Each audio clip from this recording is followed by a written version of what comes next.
আসসালামু আলাইকুম এভরিওয়ান, সবাই কেমন আছেন? সকাল সকাল ঘুম থেকে উঠে রান্নার কাজে চলে গেলাম। তো দুদিন অসুস্থ শরীর নিয়ে আর রান্না বান্না করতে পারিনি।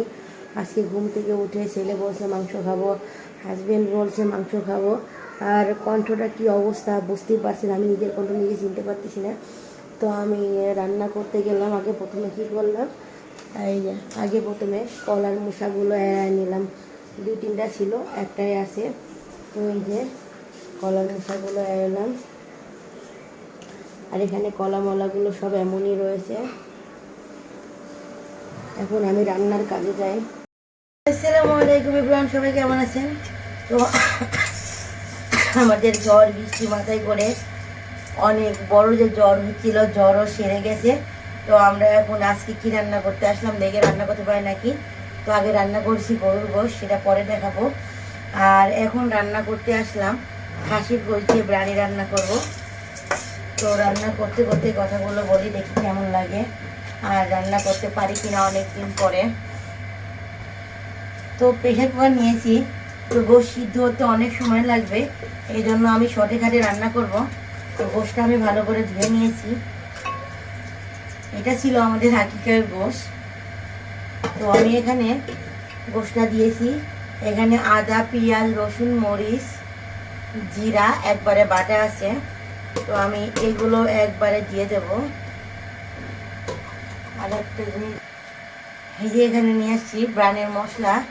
তো ব্রানের মশলা দিয়ে দেবো, লবণ দেব একটুখানি, ওই যে দুধ গুঁড়ো দুধ আমি ভিজিয়ে রাখছি, দুধ দেবো, তেল দেবো, একটু লবণ দেবো, ভালো করে মাখিয়ে দেবো।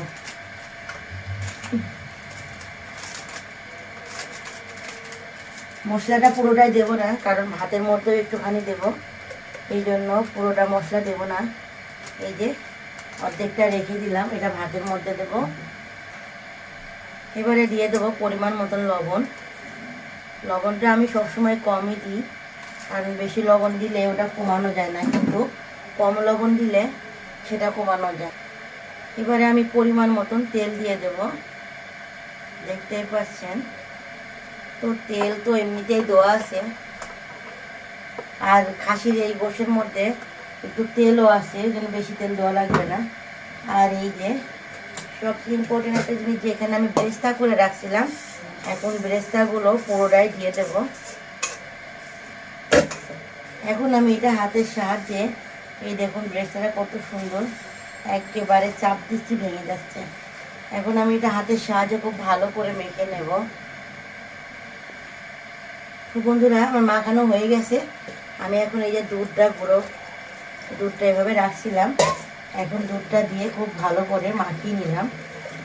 আসলে ব্রানির মধ্যে যদি দুধ না দেওয়া যায়, তাহলে সেই ব্রানি কেমন যেন লাগে। আর আমার কণ্ঠটাও আপনারা বুঝতে পারছেন যে কী অবস্থা হয়ে গেছে। তো আমি এখন পুরোটা দিয়েছি, আমি এখন এটা কষিয়ে নেব।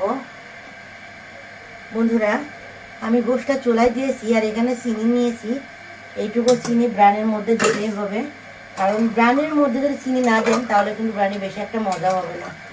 আর চিনির জন্যই কিন্তু একটু একটু মিষ্টি মিষ্টি ভাব হয়। তো দেখুন আমার গোশটা কত সুন্দর উঠলেও গেছে। বন্ধুরা, দেখতেই পাচ্ছেন, ব্রানির জন্য আমি আলুটা আর এক চুলায় এক্সট্রা ভেজে নিয়ে আসলাম। তো আপনাদের দেখালাম আলুটা আমার ভাজা হয়ে গেছে। তো আমি এখন রেখে দেবো আলুটাও। এবারে দেখাই যে গোশটা এখন শিশি দেওয়ার আগে একটুখানি গোশটা আপনাদের দেখিয়ে নিই। দেখুন কতটা সুন্দর দেখতে হয়েছে, এত সুন্দর, মাশাআল্লাহ, এত সুন্দর সেন্ট হয়েছে, কি বলবো, মনে হচ্ছে যে আমার জ্বর এখনই ভালো হয়ে গেছে। আসলে ভালো রান্না বান্না খাওয়া দাওয়া দিতে এমনিতেই রোগবালাই পালাই। তো বন্ধুরা, দেখতে পাচ্ছেন গোশটা খুব ভালোভাবে কষানো হয়ে গেছে। তো আমি এখন শিশি দেওয়ার জন্য মুখটা আটকে দিলাম। বন্ধুরা, গোশটা হয়ে গেছে, তাহলে আমি এখন গোশটা নামিয়ে নিই। বন্ধুরা, তো দেখুন, আমি যেহেতু 1.5 কেজি চালের বিরিয়ানি রান্না করব, সেহেতু আমাকে বড় হাঁড়ি নিতে হবে। তো আমি তেলটা ঢালে দিলাম। তো এখন আগে ভেজে নিতে হবে, এই যে তেজপাতা, দালচিনি, এলাচ। হ্যাঁ, তুমি নেমে যাও। আর এই যে রান্নার সময় আমার ছেলে আসে, প্রচুর রকম করে, ওর জন্য আমি কোনো ভিডিও বানাতে পারি না ভালো করে। হ্যাঁ যাও। তো দেখতে পাচ্ছেন, তো আমার এটা ভাজা হয়ে গেছে, আমি এখন চালটা দিয়ে দেবো। বন্ধুরা, আমি চালটা ধুয়ে রাখছিলাম। আসলে চালটা ধুয়ে রাখলে কি হয়, এটা খুব সুন্দর করে ভাজা যায়, অনেক ভালো করে ভাজা যায়। তো চালটা ধুয়ে রাখছিলাম, তো আমি এখন এটা খুব ভালো করে নাড়াচাড়া করে নিই। আর যেহেতু আমার 1.5 কেজি চাল, 1.5 কেজি গোশ, 1/2 কেজি আলু, সেহেতু আমার 3.5 কেজিতে এমনিতেই হয়ে যায়। এই জন্য আমি বড় হাঁড়ি নিয়েছি, যাতে এখানে রান্না করে নেড়ে ছেড়ে আমি অনেকটা আরাম পাই।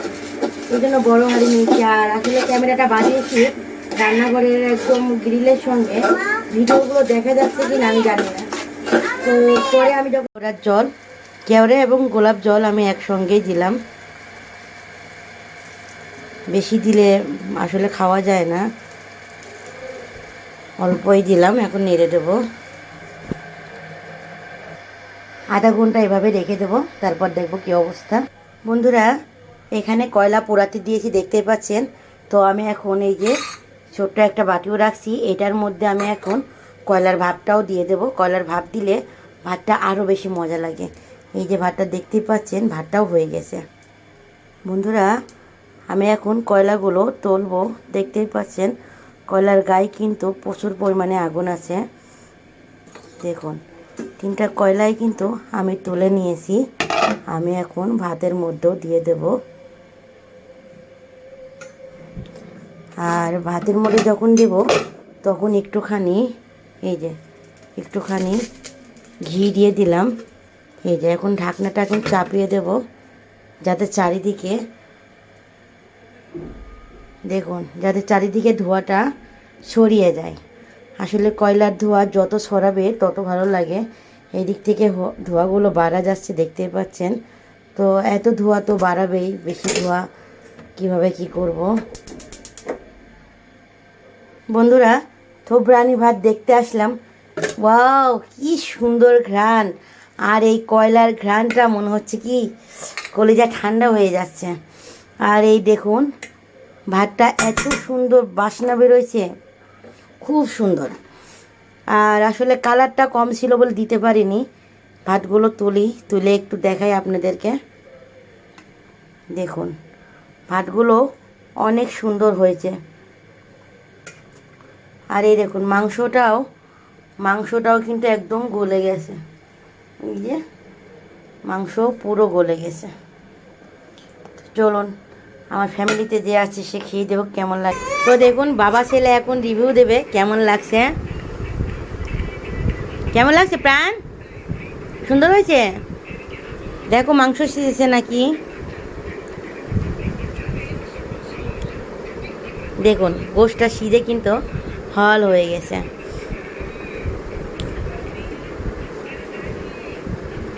কেমন হয়েছে বলো? পারফেক্ট, অনেক সুন্দর না? আসলে কয়লার ঘ্রাণটাই মনে হচ্ছে পেটটা ভরে যাচ্ছে, এত সুন্দর ঘ্রাণ হয়েছে, অস্থির। সবাই কিন্তু কমেন্টে জানাবেন কেমন লাগছে আমার রান্না। আর এইভাবে সবাই কিন্তু খেয়ে ট্রাই করে দেখবেন, অনেক মজা লাগবে। বাবা, একটা আল্লাহ হাফেজ দিয়ে দাও। আল্লাহ হাফেজ, আল্লাহ হাফেজ। ও খাওয়াই ব্যস্ত, আল্লাহ হাফেজ দেবে না। তুমি একটা আল্লাহ হাফেজ দিয়ে দাও। ওকে বাই, আল্লাহ হাফেজ।